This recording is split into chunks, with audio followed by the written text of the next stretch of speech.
Engkau Bapa yang penuh dengan kemurahan, yang menjaga, memelihara, melindungi kami dari hari lepas hari.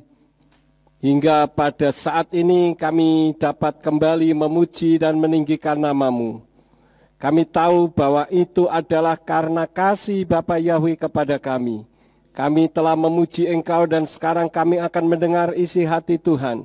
Mari Roh Kudus urapi hamba-Mu. Urapi setiap kami yang mendengar firman-Mu dengan urapan yang sama, agar firman yang ditaburkan dapat kami pahami dan kami mengerti, sebagaimana Engkau memberikan pengertian dan pemahaman kepada hamba-Mu.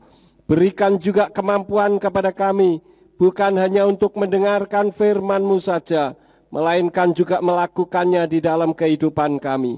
Dan jika ada kuasa penguasa roh jahat di udara yang berusaha untuk merebut kebenaran firman, kami tolak dan kami patahkan di dalam nama Yeshua HaMasiah. Pergi kau keluar, tinggalkan tempat ini.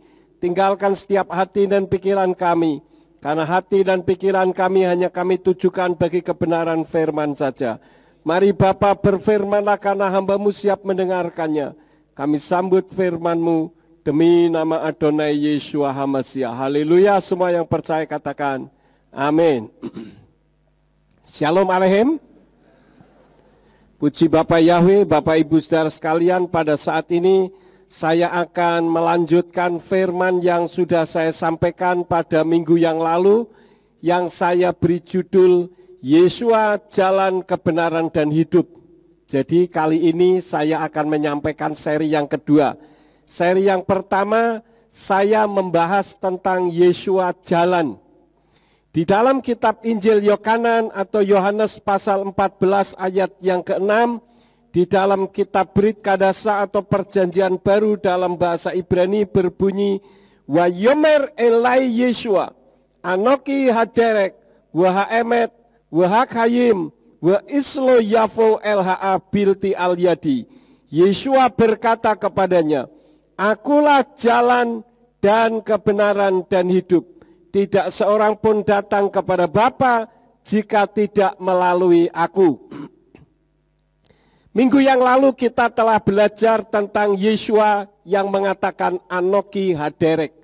Haderek itu bukan sekedar jalan, tetapi jalan khusus yang dimaksudkan oleh Tuhan kepada umat manusia. Nah, hari ini kita akan membahas tentang kebenaran yang di sana ditulis emet, dan kebenaran itu, karena itu artinya itu, emet itu artinya kebenaran. Jadi Yeshua mengatakan Anoki haderek, akulah jalan itu, emet, dan kebenaran itu. Nah, yang dimaksud dengan kebenaran ini, kebenaran yang bagaimana? Ini yang akan saya sampaikan kepada Bapak Ibu Saudara sekalian. Banyak orang mengatakan dirinya benar kan? Jadi kalau sudah merasa diri benar berarti dia sudah segala-galanya. Kalau kita melihat persengketaan di pengadilan juga untuk menyatakan kebenaran. Tetapi seringkali yang terjadi justru di pengadilan, tempat di mana yang seharusnya keadilan ada di sana, kebenaran dimunculkan. Tidak jarang justru di situ tidak ada kebenaran. Satu realitas dan bukan menjadi suatu rahasia lagi bahwa di pengadilan ada mafia kasus atau jual beli kasus. Dan ini sudah bukan rahasia, saudara-saudara. Ada orang yang mengatakan, Pak Yakub bisa enggak membuktikan? Saya bilang tidak bisa. Ya, kenapa? Karena ini berdasarkan realitas, bukan berdasarkan bukti. Kalau berdasarkan bukti, saya tidak bisa membuktikan. Dan kalau saya tidak bisa membuktikan, berarti dianggap tidak benar. Tetapi realitas, satu kenyataan bahwa maklar kasus, atau mafia kasus, atau jual beli kasus, itu ada di pengadilan. Jadi jangan diminta untuk saya membuktikan, saya tidak bisa membuktikan. Tetapi kalau kita bicara realitas, realitas membuktikan ada kejadian seperti itu. Nah demikian pula Orang yang rela mati bunuh diri dengan mengebom dirinya untuk menghancurkan orang lain, bukankah orang ini juga merasa dirinya sebagai orang yang benar? Karena menurut pandangannya apa yang dilakukan ini adalah sesuatu yang amat sangat benar. Maka dia rela untuk menghancurkan tubuhnya, mematikan tubuhnya karena dengan harapan dia mendapatkan kebenaran. Karena kitab suci mengajarkan kepada mereka, tentu kitab sucinya mereka, bahwa kalau bisa membunuh orang lain karena keyakinannya, maka orang itu merupakan orang yang benar. Jadi Bapak Ibu Saudara sekalian, sebetulnya yang dimaksud dengan kebenaran ini kebenaran yang bagaimana? Haemet yang dimaksud adalah Yesua sebagai kebenaran yang sejati dan satu-satunya. Lalu kebenaran tentang apa Yesua itu? Apakah Yesua HaMasiah itu Tuhan yang turun ke bumi dalam wujud manusia? Pribadi itu harus menggenapi nubuatan kitab para nabi. Jadi ketika Adam dan Hawa jatuh di dalam dosa, diawali dari sini saudara-saudara, maka Yahweh yang menciptakan Adam dan Hawa sempurna, jadi tidak sempurna.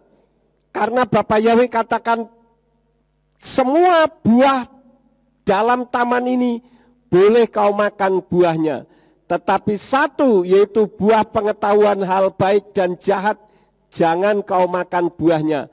Karena pada hari engkau memakannya pastilah engkau mati. Kemudian Adam dan Hawa dibujuk oleh setan yang bermanifestasi di dalam tubuh ular. Mereka berdialog dan akhirnya Adam dan Hawa kejebak sehingga mereka lupa perintah Bapa Yahweh untuk tidak memakan buah pengetahuan hal baik dan jahat. Kemudian Adam memakan buah pengetahuan hal baik dan jahat itu tetapi tidak mati. Nah, sampai di sini saja sudah ada orang yang mengatakan bahwa Yahweh itu tidak benar. Karena Yahweh katakan pada hari engkau memakannya, pastilah engkau mati. Ternyata ketika Adam dan Hawa memakan buah pengetahuan hal baik dan jahat, mereka tidak mati. Bahkan di dalam kitab Kejadian pasal 5 ayat yang kelima, di sana disebutkan bahwa Adam berusia 930 tahun. Tetapi karena orang selalu mencari kebenaran sesuai dengan dirinya sendiri, bukan sesuai dengan kebenaran Elohim, maka orang sudah mengatakan, tuh bukti kitabmu tidak benar.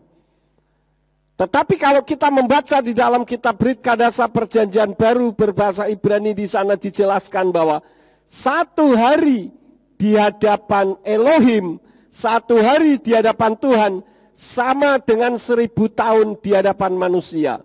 Sehingga ketika usia Adam 930 tahun, berarti usia Adam tidak ada satu hari di hadapan Tuhan.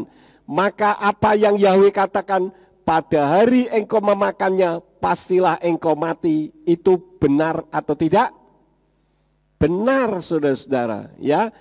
Jadi kalau kita melihat di dalam kitab suci, sesuatu hal yang kita tidak pahami, jangan buru-buru kita katakan kitab suci kita tidak benar.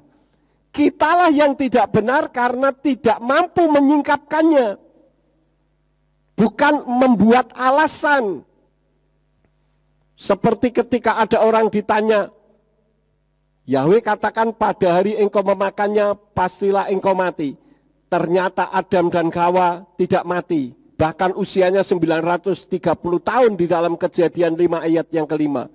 Lalu membuat alasan, oh itu yang mati adalah rohnya.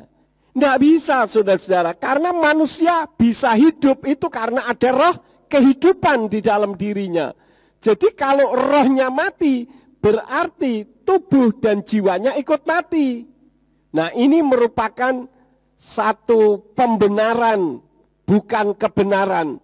Kebenarannya adalah satu hari di hadapan Bapa Yahweh sama dengan 1000 tahun di hadapan manusia. Jadi ketika Adam dan Hawa berusia 930 tahun, berarti tidak ada satu hari di hadapan Elohim. Nah, karena itulah maka manusia mengalami kematian.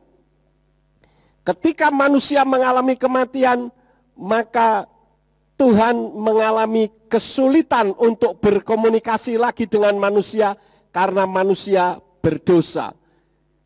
Radiasi kekudusan Tuhan membuat manusia yang berdosa itu mati. Karena itulah kalau kita membaca dalam sejarah perjalanan bangsa Israel dari Mitsraim atau Mesir menuju ke tanah Kanaan, tanah perjanjian, di sana ketika Yahweh berjumpa dengan umatnya harus berada di kemah pertemuan, dan di sana ada ruangan Maha Kudus, tempat di mana Yahweh bisa berjumpa dengan umatnya, dan itu pun hanya dibatasi berjumpa dengan imam besar. Dan ketika imam besar akan masuk ruangan Maha Kudus, sebelumnya juga dikuduskan terlebih dahulu, supaya jangan sampai ketika berjumpa dengan Yahweh imam besarnya tidak kudus, maka imam besarnya mati saat itu juga. Maka salah satu peralatan kebesaran imam adalah ada giring-giring di kaki. Sehingga ketika lama di dalam ruangan Maha Kudus tidak ada suaranya, maka ditarik seperti ada stagen dari luar, tali ditarik-tarik. Kalau tidak ada jawaban, berarti imam besarnya mati. Nah, kalau imam besarnya mati, tidak mungkin orang masuk ke dalam untuk mengambil mayatnya, maka orang yang akan mengambil mayatnya juga mati. Maka ditariklah dari luar, hanya dibatasi dengan tirai. Itulah yang mengalami kesulitan antara Tuhan kembali berkomunikasi dengan manusia, karena Tuhan sangat mencintai umatnya. Maka Tuhan berfirman kepada para nabi, tetapi rupanya kurang sempurna. Oleh karena itulah maka Tuhan sendiri turun dalam wujud seperti manusia, yaitu Yeshua HaMashiach. Nah, ketika Yeshua akan turun ke dalam dunia, itu sudah dinubuatkan oleh para nabi, bahwa nanti ciri-cirinya seperti ini, semua ada ciri-cirinya. Nah, siapakah Yeshua itu? Kelahirannya hingga kematiannya, semuanya harus menggenapi semua yang sudah dinubuatkan oleh para nabi. Saya mempelajari, Bapak Ibu Saudara sekalian, ada 42 macam nubuatan yang disampaikan oleh para nabi dan digenapi di dalam kehidupan Yeshua HaMashiach. Nah, sekarang saya akan menyampaikan bukan 42 atau 50 atau 100, karena kalau diteliti pasti akan terus bertambah. Karena setiap apa yang Yeshua lakukan di atas muka bumi itu merupakan penggenapan nubuatan kitab suci. Saya hanya akan menyampaikan 10 saja. Yang pertama adalah lahir dari perawan. Kita membuka di dalam kitab Yesayahu atau Yesaya pasal yang ke-7. Yesayahu pasal yang ke-7 ayat yang ke-14. Sebab itu Tuhan sendiri akan memberikan kepadamu sebuah tanda. Lihatlah, wanita muda itu akan mengandung dan akan melahirkan seorang putra, dan dia akan memanggil namanya Immanuel. Nah, Bapak Ibu Saudara sekalian, kalau kita membaca di dalam kitab ini disebutkan perempuan muda. Tetapi kalau kita membaca di dalam kitab berbahasa Ibrani, di sana disebutkan perawan, artinya perempuan yang belum pernah melakukan hubungan seks. Beda dengan perempuan muda mengandung. Perempuan muda mengandung bisa saja karena hamilnya akibat melakukan hubungan seks dengan pria. Tetapi yang disebutkan di sini kalau diterjemahkan sesuai dengan apa yang tertulis di dalam kitab berbahasa Ibraninya, maka di sana berbunyi, sebab itu Tuhan sendiri akan memberikan kepadamu sebuah tanda.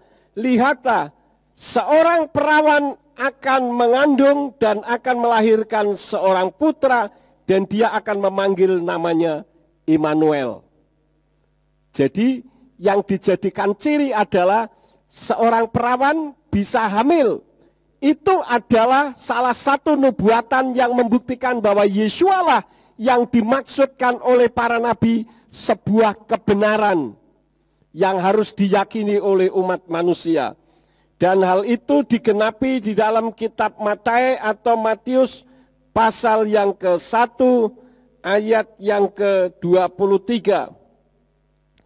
Di sana dikatakan, lihatlah seorang perawan akan mengandung dan akan melahirkan seorang putra dan mereka akan menyebut namanya Immanuel, yang diterjemahkan artinya Elohim di dalam kita, bukan Elohim beserta kita.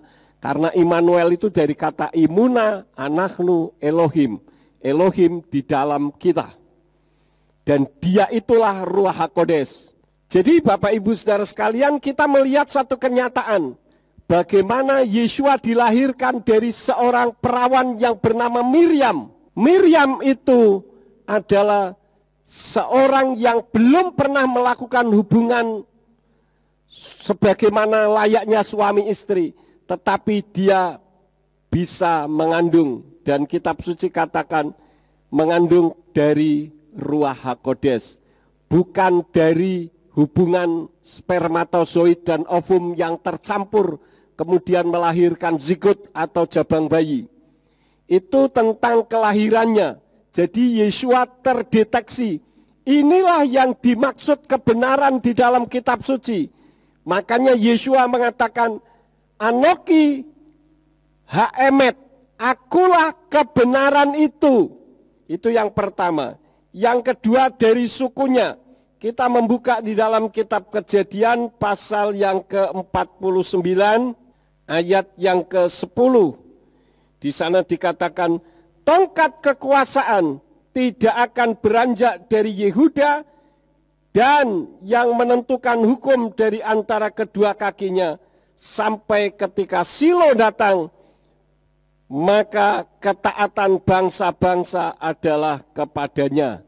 Ini merupakan ungkapan saat Yakub memberkati anak-anaknya, tetapi berbicara tentang nubuatan Yeshua HaMasiah yang ternyata tergenapi di dalam kitab Matius pasal yang kedua, ayat yang ke-1 sampai ayat yang kedua, dan ayat 4 sampai ayat yang ke-6, yang berbunyi demikian. Dan sesudah Yeshua dilahirkan di Bethlehem, Yehuda, pada masa pemerintahan Raja Herodes, lihatlah orang-orang Majus dari timur datang ke Yerusalem seraya bertanya, di manakah dia raja orang Yahudi yang telah dilahirkan itu?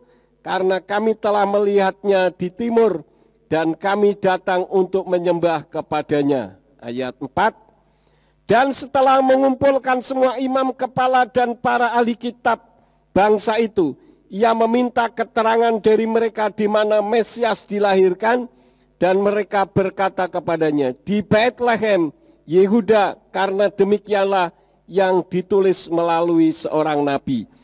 Jadi Yeshua ini dilahirkan dari suku Yehuda, saudara-saudara, sesuai dengan apa yang sudah dinubuatkan. Itu hal yang kedua. Yang ketiga, tempat lahirnya. Kita membuka di dalam kitab Mika. Mika pasal yang ke-5 ayat yang ke-1. Di sana dikatakan, sekarang bergabunglah serentak, hai anggota pasukan. Orang telah mendirikan pengepungan terhadap kita. Mereka akan menghantam pipi yang menghakimi Israel dengan tongkat. Ayat 2. Namun engkau, hai Bethlehem Efrata, yang kecil untuk berada di antara pasukan 1000 dari Yehuda, daripadamu akan terbit bagiku seorang yang akan menjadi pemerintah di Israel, dan yang tampilnya dari semula sejak zaman dahulu kala. Ini adalah tempat lahirnya, yaitu di Bethlehem. Bait itu rumah, lehem itu adalah roti. Jadi Bethlehem adalah rumah roti. Kemudian hal itu digenapi di dalam kitab Matius pasal yang kedua ayat yang ke-1 dikatakan, dan sesudah Yeshua dilahirkan di Bethlehem, Yehuda pada masa pemerintahan Raja Herodes, lihatlah orang-orang Majus dari timur datang ke Yerusalem. Jadi tempat lahirnya pun sudah diidentifikasi oleh para nabi bahwa nanti akan dilahirkan di Bethlehem. Itu merupakan bukti kebenaran tentang diri Yeshua yang adalah kebenaran yang dimaksud di dalam kitab suci. Yang keempat, ketika Yeshua dilahirkan terjadi pembunuhan anak-anak. Dan itu bisa dilihat di dalam kitab Yeremiyahu atau Yeremia pasal yang ke-31 ayat yang ke-15. Di sana dikatakan, beginilah Yahweh berfirman, suatu suara terdengar di Rama, ratapan tangisan yang pedih. Rachel meratapi anak-anaknya, dia menolak untuk dihibur karena anak-anaknya, karena mereka tidak ada lagi. Dan ini digenapi di dalam kitab Matius pasal yang kedua, ayat yang ke-16. Kemudian Herodes setelah menyadari bahwa dirinya diperdaya oleh para Majus, ia sangat marah dan dengan mengirim para utusannya, dia membunuh semua bayi laki-laki yang ada di Bethlehem dan seluruh wilayahnya dari yang berumur 2 tahun ke bawah sesuai dengan waktu yang telah dia dapatkan kepastian dari para Majus. Jadi ketika Yeshua dilahirkan, kita melihat bagaimana ada orang-orang Majus dari timur, dari negeri Persia. Mereka datang rombongan. Mereka datang bukan 3 orang seperti yang biasa kita lihat tablo Natal, di mana ada 3 orang Majus yang membawa persembahan yaitu emas, kemenyan, dan mur. Itu hanya mewakili persembahannya, tetapi mereka datang berbondong-bondong satu rombongan. Kenapa? Untuk menghindari penyamun di tengah jalan. Sehingga kalau ada penyamun datang, mereka bisa mengeroyoknya karena banyak orang. Nah, dalam perjalanan itu cukup lama sampai mereka harus berjumpa dengan Herodes atau Herodes, di mana Herodes ini merasa khawatir tentang jabatannya ketika Yeshua dilahirkan. Maka ketika orang Majus dari timur itu mempersembahkan emas, kemenyan, dan mur, pada saat itu diperkirakan Yeshua sudah berumur 2 tahun. Jadi bukan seperti tablo Natal ketika ada 3 orang memberikan persembahan emas, kemenyan, dan mur, Yeshuanya masih bayi ada di palungan. Itu salah, tidak sesuai dengan kitab suci. Perjalanan orang-orang Majus itu cukup lama, saudara-saudara. Sekitar 2 tahun perjalanan. Dan itu diawali ketika mereka melihat tanda bintang di langit yang menandakan seorang putra yang tidak lain adalah Mesias dilahirkan di atas muka bumi ini. Sehingga karena kekhawatiran dari Herodes pada saat itu, maka dia memerintahkan anak-anak yang berusia 2 tahun ke bawah harus dibunuh semua. Dan itu sudah dinubuatkan oleh kitab Yeremiyahu. Kemudian misinya, apa misinya Yeshua ketika ada di atas muka bumi? Itu pun sudah tertulis di dalam kitab Yesayahu pasal yang ke-61. Kita membuka Yesayahu pasal yang ke-61 ayat yang ke-1. Roh Tuhan Yahweh ada padaku, karena Yahweh telah mengurapi aku untuk memberitakan kabar baik kepada yang lemah. Dia mengutus aku untuk membalut hati yang terluka, untuk memberitakan tahun pembebasan kepada para tawanan dan kebebasan bagi orang-orang yang terbelenggu. Jadi di sini Yesayahu memberikan satu nubuatan tentang pembebas bangsa Israel. Dan dikatakan bahwa cirinya roh Tuhan Yahweh ada padanya. Dan itu tergenapi di dalam kitab Injil Lukas. Kita membuka di dalam kitab Injil Lukas pasal yang keempat, ayat 18 sampai ayat yang 19. Lukas 4 ayat 18 sampai 19. Roh Yahweh ada padaku, karena Dia telah mengurapi aku untuk menginjil kepada orang-orang miskin. Dia telah mengutus aku untuk menyembuhkan orang-orang yang hancur hati, untuk mengkhotbahkan pembebasan bagi para tawanan dan pemulihan penglihatan bagi orang-orang buta, untuk mengutus dalam kebebasan orang-orang yang tertindas, untuk mengkhotbahkan tahun perkenanan Yahweh. Jadi misinya ketika ada di atas muka bumi itu pun sudah dideteksi oleh Nabi Yesayahu, bahwa nanti kedatangannya untuk memberitakan kabar baik. Karena itu beberapa waktu yang lalu, Bapak Ibu Saudara sekalian, ketika saya meluruskan pemahaman seseorang yang berprinsip tidak perlu pakai Yahweh, pakai Allah juga boleh, dikatakan bahwa Yesus Kristus ketika ada di atas muka bumi ini tidak mengoreksi Septuaginta. Karena Septuaginta itu adalah kitab suci Tenak atau Torah dalam bahasa Yunani.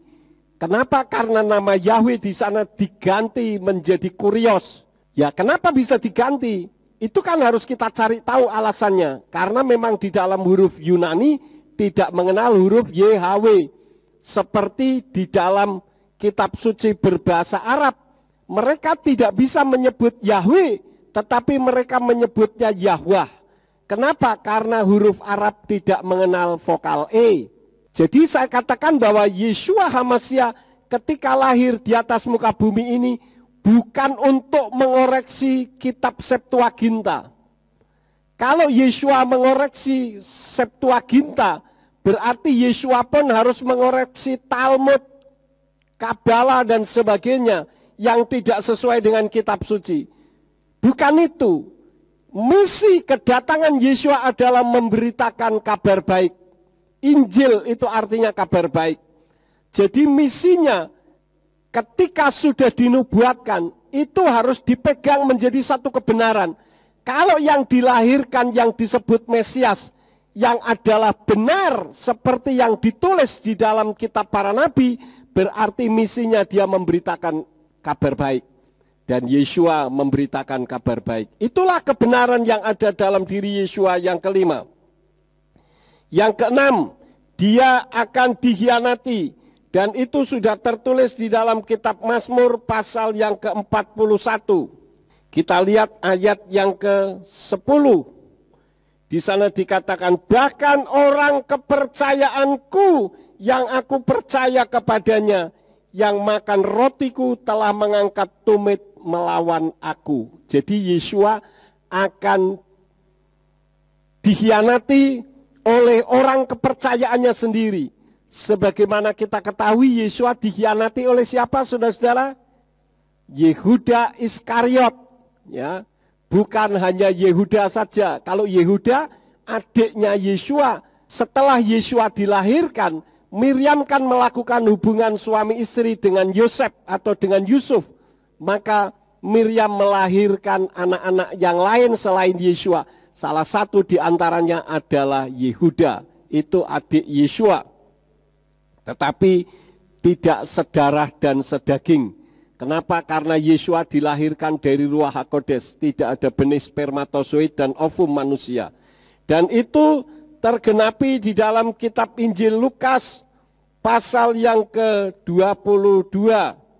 Kita membuka di dalam Injil Lukas pasal yang ke-22 ayat 47 sampai 48. Lukas 22 ayat 47 sampai 48. Dan ketika dia masih berbicara, lihatlah kerumunan orang, dan dia yang disebut Yehuda, seorang dari ke-12 murid, berjalan mendahului mereka dan mendekati Yeshua untuk mencium dia. Namun Yeshua berkata kepadanya, Yehuda, dengan ciumankah engkau menyerahkan anak manusia?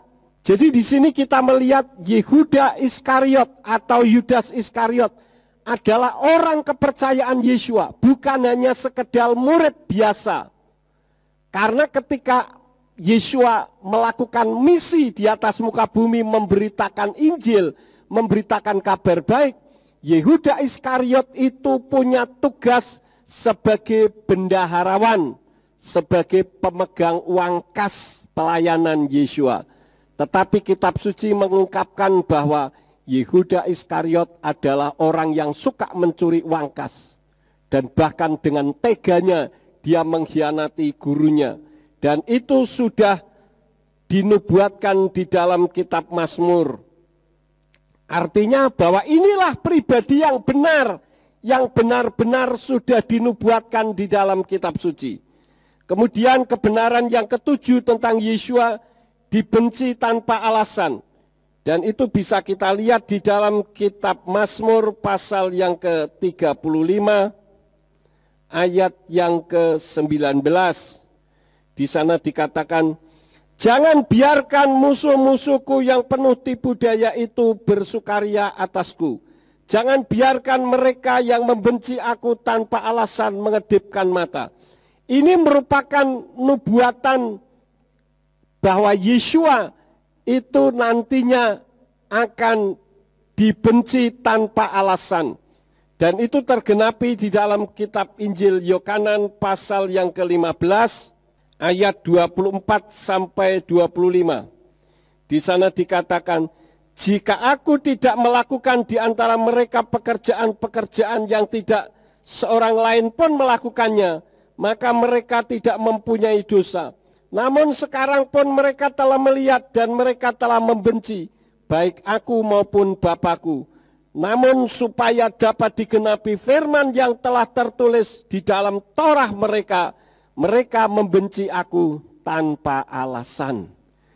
Bayangkan saudara-saudara, Pilatus yang pada saat itu berperan sebagai hakim dalam tanda petik untuk bisa membebaskan Yeshua.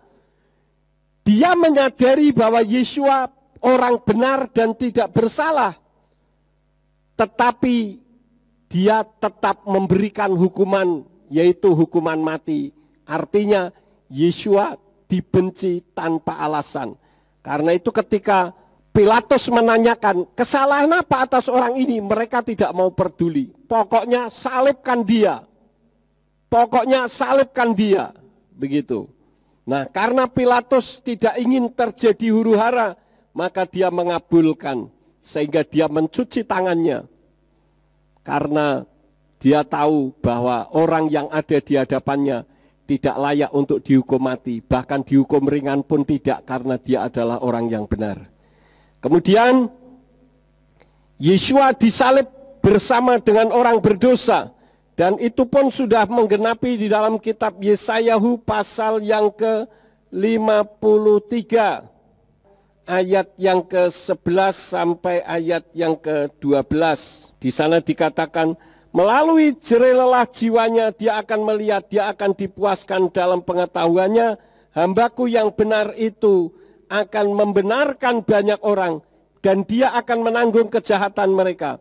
Dengan demikian aku akan membagi kepadanya di antara banyak orang, dan bersama para pahlawan dia akan membagi jarahan sebagai ganti, bahwa dia telah menyerahkan nyawanya kepada kematian, dan dia telah terhitung bersama para pemberontak, dan dia telah menanggung dosa orang banyak, dan dia bersyafaat bagi para pemberontak. Ketika Yeshua mengatakan, Bapa ampuni mereka karena mereka tidak tahu apa yang mereka perbuat, itu bersyafaat. Dan Yeshua ada di antara para penjahat. Padahal dia bukan penjahat, dia bukan penyamun, tetapi dia tetap harus dihukum mati. Dan itu merupakan tanda kalau Yeshua adalah kebenaran itu. Dan itu digenapi di dalam kitab Markus pasal yang ke-15 ayat yang ke-27. Di sana dikatakan, dan bersama dia mereka menyalibkan dua orang penyamun, satu di sebelah kanan dan satu di sebelah kirinya. Artinya Yeshua disejajarkan kejahatannya dengan para penyamun tadi. Padahal Yeshua adalah benar, dia adalah kebenaran itu. dan dia adalah kebenaran yang sudah dinubuatkan oleh para nabi. Itu yang ke-8. Yang ke-9, tangan dan kakinya ditikam. Itu juga tertulis di dalam kitab Yesayahu pasal yang ke-53 ayat yang ke-5. Yesayahu 53 ayat yang ke-5 katakan, namun dia ditikam karena pemberontakan kita, diremukkan karena kejahatan kita, ganjaran demi keselamatan kita menimpa atasnya, dan melalui bilurnya dia telah menjadi kesembuhan bagi kita. Jadi ini menunjukkan bahwa inilah pribadi yang benar yang sudah dinubuatkan di dalam kitab para nabi, bahwa orang ini adalah kebenaran itu, yang tidak lain adalah Elohim itu sendiri yang turun ke dalam dunia ini. Dan itu tergenapi di dalam kitab Injil Yohanan atau Yohanes pasal yang ke-20 ayat yang ke-27. Di sana dikatakan, lalu dia berkata kepada Thomas, ulurkanlah jarimu ke sini dan lihatlah kedua tanganku, dan ulurkanlah tanganmu dan cucukkanlah ke dalam lambungku, dan janganlah menjadi tidak percaya tetapi percaya. Jadi semua nubuatan-nubuatan ini semua digenapi sementara Yeshua ada di atas muka bumi. Dari cara hidupnya, pembicaraannya, dari kelahirannya, bahkan sampai kematiannya. Ketika dia disalib, dia diberi anggur asam dan empedu. Itu juga tertulis di dalam kitab Mazmur pasal yang ke-69 ayat yang ke-22. Di sana dikatakan, mereka memberikan empedu dalam makananku, dan dalam kehausanku mereka memberikan cuka untuk diminum. Sebagaimana kita ketahui, Yeshua ketika disalib juga diberi anggur asam dan empedu. Kita membuka di dalam kitab Matius pasal yang ke-27, karena digenapi di sini pada ayat yang ke-34. Di sana dikatakan, mereka memberi minum anggur asam yang telah dicampur dengan empedu kepadanya, dan sesudah mengecapnya dia tidak mau minum. Jadi ini hanya 10, saudara-saudara. Padahal saya sudah menyelidiki itu ada 42. Bisa ditambah lagi, kalau mau dirinci lebih detail lagi akan semakin banyak lagi. Jadi Yeshua telah membuktikan dirinya sebagai kebenaran. Di dalam kitab Matius pasal 27 ayat yang ke-24, di sana sebagai bukti. Dan Pilatus ketika melihat bahwa hal itu tidak menghasilkan apapun, sebaliknya malah menimbulkan kekacauan. Dengan mengambil air, ia membasuh tangan di hadapan kerumunan orang itu seraya berkata, aku tidak bersalah terhadap darah orang benar ini. Akan kamu lihat. Jadi ini Pilatus sendiri yang pada saat itu berperan sebagai hakim. Dia katakan, aku tidak menemukan kesalahan apapun dalam diri orang benar ini.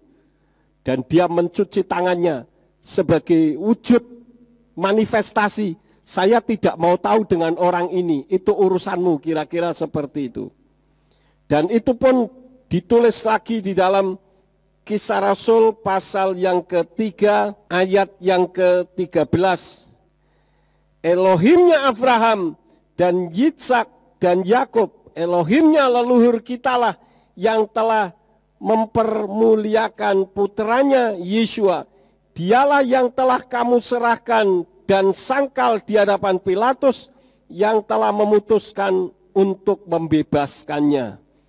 Jadi Pilatus itu sendiri ingin membebaskannya, tetapi karena kalau dia bebaskan terjadi huru hara, maka dengan terpaksa dia tidak dibebaskan.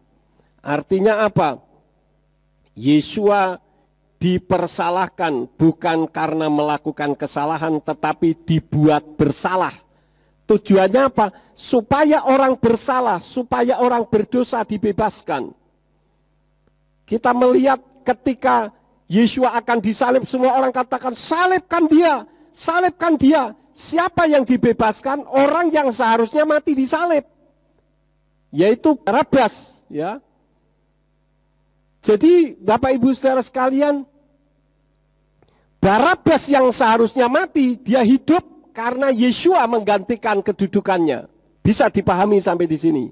Artinya bahwa seharusnya kita yang binasa, tetapi Yesua sudah menggantikan tempat kita yang seharusnya kita binasa. Jadi dia tidak salah tetapi dipersalahkan. Dan hal itu pernah terjadi kasus di Indonesia beberapa tahun yang lalu. Ketika Ahok mau dipenjara, saya dalam hal ini bertindak netral. Apa yang diucapkan oleh Ahok itu bukan merupakan penistaan agama.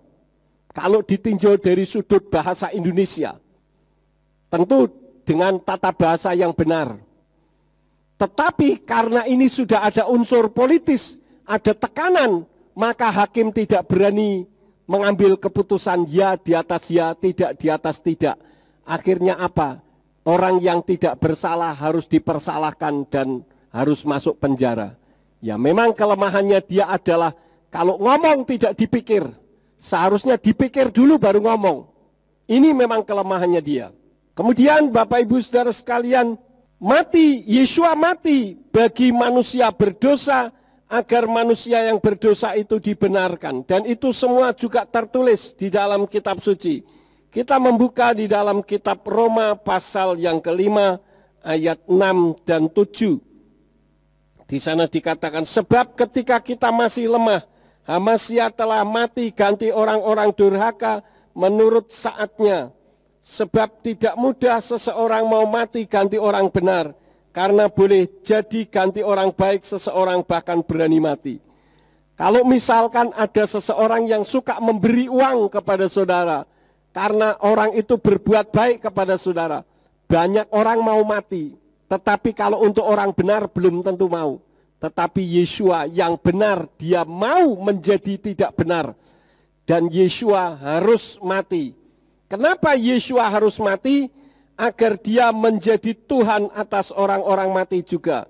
Di dalam Roma pasal yang ke-14 ayat yang ke-9 dikatakan, sebab karena hal inilah Hamasya telah mati dan bangkit dan hidup kembali, supaya dia menjadi Tuhan baik atas yang mati maupun atas yang hidup. Saudara dan saya sekarang masih hidup. Tuhan kita siapa? Yesua Hamasya. Lalu setelah kita mati siapa Tuhannya? Ya Tuhannya Yesua Hamasya juga karena dia mati. Artinya dia berada di dalam dunia kematian. Sama seperti kita nanti kalau usia kita telah berakhir, kita berada dalam dunia kematian. Supaya ketika rapture atau hari pengangkatan tiba, maka kita yang sudah mati itu akan dibangkitkan karena kita beriman kepada Yesua Hamasya. Seperti ayat yang tertulis di sini. Ini Roma berapa saudara-saudara? Saya lupa. Roma 8 ayat 11. Coba kita melihat ayatnya. Di sana dikatakan, namun jika roh dia yang telah membangkitkan Yesua. Roh dia ini roh siapa? Roh Yahweh yang membangkitkan Yesua di antara yang mati berdiam di dalam kamu. Dia yang telah membangkitkan Hamasya dari antara yang mati akan menghidupkan juga tubuhmu yang fana melalui rohnya yang berdiam di dalam kamu. Karena kita menerima Yesua Hamasya sebagai Tuhan dan Juru Selamat, Yesua sudah mati untuk orang-orang, untuk menjadi Tuhan atas orang-orang mati, maka ketika terjadi pengangkatan, rapture, hari yang berbahagia itu, maka kita yang sudah mati ini akan diubah dalam sekejap seperti tubuh malaikat karena dibangkitkan sebab roh El yang membangkitkan Yesua itu ada di dalam kehidupan kita. Nah, Bapak Ibu Saudara sekalian, jadi Yesua mati agar menjadi Tuhan atas orang-orang mati juga. Hanya orang benar yang bisa membawa orang ke surga karena membenarkan orang yang tidak benar untuk dibenarkan. Kita membuka lagi di dalam Roma pasal yang kelima ayat yang ke-17 sampai ayat yang ke-19. Sebab jika oleh kesalahan satu orang maut berkuasa melalui satu orang itu, terlebih lagi mereka yang menerima kelimpahan anugerah dan karunia kebenaran akan memerintah dalam kehidupan melalui satu orang, yaitu Yeshua HaMashiach. Ketika dikatakan satu kesalahan satu orang, maut berkuasa melalui satu orang, ini membicarakan tentang Adam. Gara-gara kesalahan Adam maka semua keturunannya mati. Kemudian ayat 18 katakan, oleh karena itu kemudian sebagaimana melalui kesalahan satu orang, bagi semua orang akibatnya penghukuman, demikian pula melalui pembenaran satu orang, bagi semua orang akibatnya pembenaran hidup. Sebab sama seperti melalui ketidaktaatan satu orang, banyak orang telah dinyatakan berdosa, demikian pula melalui ketaatan satu orang, banyak orang akan dinyatakan benar. Yeshua taat sampai mati, bahkan sampai mati di atas kayu salib. Itulah Yeshua, bukti dirinya adalah satu kebenaran. Maka ketika dia katakan Anoki ha-emet, cocok dengan apa yang disampaikannya, saudara-saudara. Bagaimana mau membenarkan orang jika hidupnya sendiri tidak benar? Seperti kejadian di Indonesia ini. Bagaimana orang bisa memberantas korupsi kalau dirinya sebagai koruptor? Ya, jadi tidak mungkin sapu kotor tidak bisa dipakai untuk membersihkan yang kotor. Coba kalau Indonesia ini seperti negara China. Saya ingat lebih dari 25 tahun yang lalu, salah satu keluarga nenek saya dari China datang dan dia cerita kalau menanam pohon pagi hari, malamnya dicuri sendiri untuk makan. Kenapa? Karena hidupnya susah. Tetapi sekarang negara China menjadi negara superpower, negara adidaya. Bahkan Amerika pun kalau saya melihat di YouTube itu sudah kalah, saudara-saudara. Baik kecanggihan peralatan perangnya maupun segala macamnya. Bahkan di China gunung yang tinggi pun bisa menjadi objek wisata yang sangat ramai. Kenapa hal itu bisa terjadi? Karena di China memberantas korupsi itu serius. Ketika orang tertangkap karena korupsi, dihakimi, diadili. Ketika dihakimi, diadili, terbukti benar-benar sebagai koruptor, tidak peduli dia muda, tidak peduli dia perempuan, dia akan mati ditembak kepalanya atau disuntik mati. Akibatnya negara China sekarang menjadi negara yang luar biasa. Indonesia bisa seperti itu? Sangat tidak mungkin. Karena banyak orang yang berkoar-koar tidak korupsi, tapi ternyata dia justru yang korupsi besar-besaran. Dan kalau misalkan diterapkan siapa yang korupsi tertangkap sebagai koruptor dengan meyakinkan, maka dia akan mati, dibunuh. Jangan-jangan pegawai negeri tinggal sedikit, saudara-saudara. Mohon maaf untuk pegawai negeri, bukan saya menghakimi. Karena kalau ditanya bukti kembali tidak ada bukti. Tetapi realitas membuktikan semua yang bisa dipersulit, mereka tidak membuat semuanya menjadi mudah. Walaupun sekarang dari presiden sendiri sudah mempermudah sesuatu yang mempersulit, tetapi masih ada oknum-oknum tertentu yang membuat sulit yang sudah mudah. Kenapa? Karena sapunya kotor, jadi tidak bisa dipakai untuk membersihkan yang kotor. Kebenaran Haemet itu kebenaran yang absolut, kebenaran yang mutlak, yang tidak bisa ditawar-tawar lagi sebagai kebenaran Elohim. Bukan kebenaran manusia. Karena itu kalau mengukur kebenaran jangan berdasarkan manusia, tetapi berdasarkan firman Tuhan. Saya banyak dianggap tidak benar oleh manusia, tidak masalah, yang penting benar menurut firman Tuhan. Dan sekarang saya bersyukur banyak orang-orang yang sudah mulai disadarkan Tuhan, bahwa mereka menyadari bahwa penyebutan nama Yahweh yang selama ini saya ajarkan sudah 2 dekade atau 20 tahun mulai disadari dan dibenarkan. Yeshua itu kebenaran karena dia itu Yahweh yang adalah kebenaran. Kita membuka sebagai buktinya bahwa Yeshua itu kebenaran sama seperti Yahweh yang adalah kebenaran. Kita membuka di dalam kitab 2 Samuel pasal yang ke-7. ayat yang ke-28. Di sana dikatakan, dan sekarang ya Tuhan Yahweh, Engkaulah Elohim dan firman-Mu adalah kebenaran, dan Engkau mengatakan kebaikan ini kepada hamba-Mu. Jadi Yahweh adalah kebenaran. Kita membuka lagi di dalam kitab Mazmur 11 ayat yang ke-7. Sebab Yahweh adalah benar, Dia mencintai kebenaran, orang yang tulus hati akan memandang wajahnya. Kemudian di dalam Mazmur pasal 25 ayat yang ke-10, di sana dikatakan semua jalan Yahweh adalah kasih setia dan kebenaran bagi orang yang memelihara perjanjiannya dan kesaksian-kesaksiannya. Satu lagi yang terakhir di dalam pasal 26 ayat yang ketiga. Sebab mataku tertuju pada kasih setiamu, dan aku selalu berjalan dalam kebenaran-Mu. Jadi Yahweh adalah benar dan kebenaran. Sama seperti Yeshua adalah benar dan kebenaran. Kenapa? Karena Yahweh dan Yeshua itu satu adanya, bukan dua pribadi.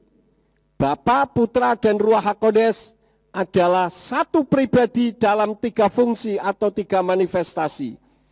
Jadi firman kebenaran tidak mungkin datang dari yang tidak benar.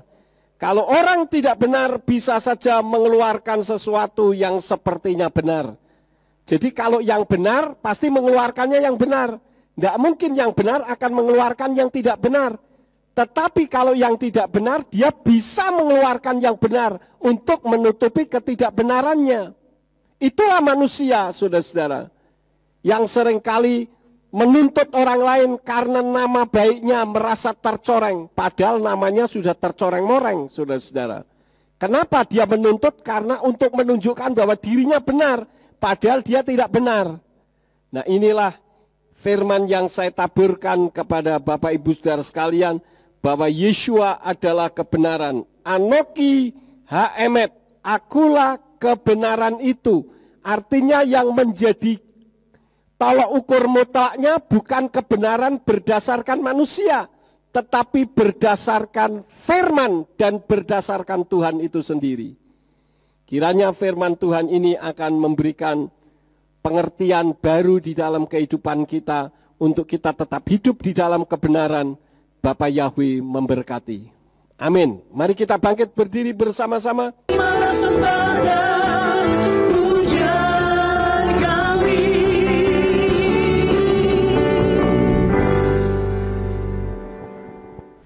Mari kita tutup di dalam doa, kita mengucap syukur karena Tuhan telah memimpin ibadah kita.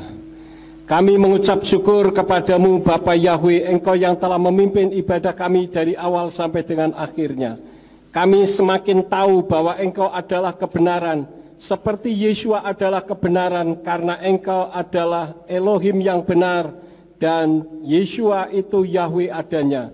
Oleh karena itu biarlah kami tetap semangat dan tetap beriman bahwa kebenaran itu tidak akan kami tinggalkan di dalam kehidupan kami. Berkati kalau sebentar kami akan meninggalkan tempat ini, kirim malaikat untuk menjaga melindungi kami, tibakan di rumah dengan selamat. Dan apabila malam nanti kami beristirahat, izinkan malaikat-Mu itu tetap menjaga dan melindungi kami, supaya di sepanjang malam kami beristirahat, dijauhkan dari orang jahat, sakit penyakit maupun kuasa kegelapan, supaya besok kami bangun dengan tubuh yang sehat. Dan ketika kami besok bangun dengan tubuh yang sehat, dan kami melakukan aktivitas dalam kehidupan kami, apa saja yang diusahakan dan dikerjakan yang tidak bertentangan dengan firman-Mu, kiranya dibuatnyalah oleh Engkau berhasil. Engkau memberkati tangan-tangan yang mempersembahkan korban untuk pelayanan radio, supaya radio Surya Kebenaran tetap berjaya untuk memberitakan kebenaran tentang nama-Mu. Terima kasih Bapa, berkati semua yang sudah ambil bagian di dalam pelayanan pada malam ini. Engkau pakai mereka semakin hari semakin heran. Terima kasih Bapa, sekarang berkatilah kami karena kami siap menerima berkat daripada-Mu. Mari kita angkat kedua belah tangan kita untuk menerima berkat Yahweh. Yefarka Yahweh wa yismereka. Yahweh memberkati engkau dan memelihara engkau. Yair Yahweh pana aleka wikuneka. Yahweh menyinari engkau dengan wajahnya dan memberi engkau anugerah. Yisa Yahweh panah oleh kau, Yashem mereka shalom. Yahweh menghadapkan wajahnya kepadamu dan memberi engkau damai sejahtera. Diberkatilah engkau di kota dan diberkatilah engkau di ladang. Diberkatilah buah kandunganmu, hasil bumimu dan hasil ternakmu, yakni anak lembu sapimu dan kandungan kambing dombamu. Diberkatilah bakulmu dan tempat adonanmu. Diberkatilah engkau pada waktu masuk dan diberkatilah engkau pada waktu keluar. Sekarang pulanglah dan terimalah berkat. Kasih Bapa Yahweh Sang Pencipta, kasih karunia Adonai Yeshua HaMashiach Sang Pembeli jiwa, dan Ruach HaKodes menyertai saudara sekalian sampai Maranatha. Adonai Yeshua HaMashiach datang kembali untuk yang kedua kali dan mengangkat kita semua. Haleluya.